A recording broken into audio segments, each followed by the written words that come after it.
When Thomas puffed along his branch line, he always looked forward to something special. The sight of the river.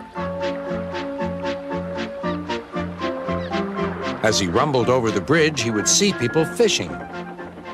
Thomas often wanted to stay and watch, but his driver said no. What would Sir Topham Hatt say if we were late?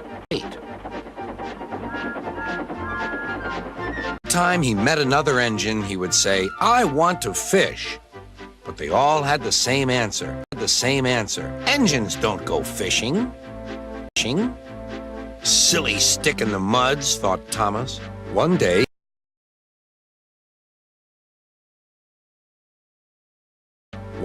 he stopped as usual to take in water at the station by the river.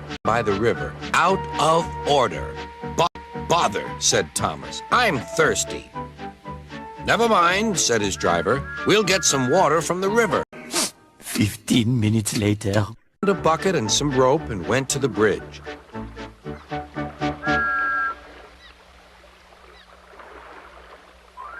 Then the driver let the bucket down to the water.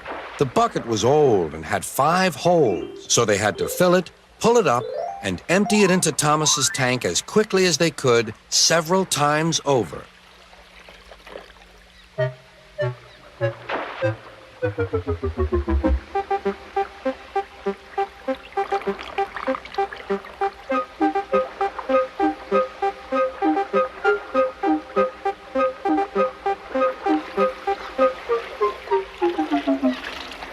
They finished at last. That's good, puffed Thomas, and Annie and Clarabelle ran happily behind.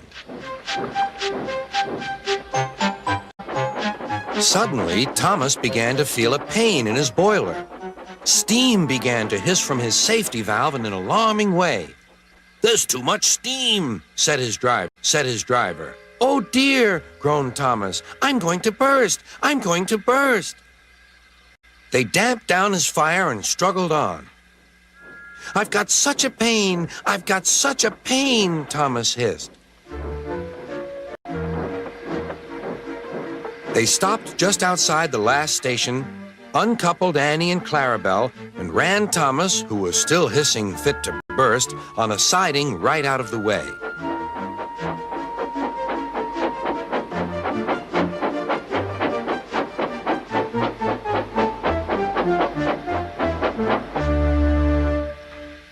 Then, while the conductor telephoned for an engine inspector, the driver found notices in large letters which he hung on Thomas in front and behind.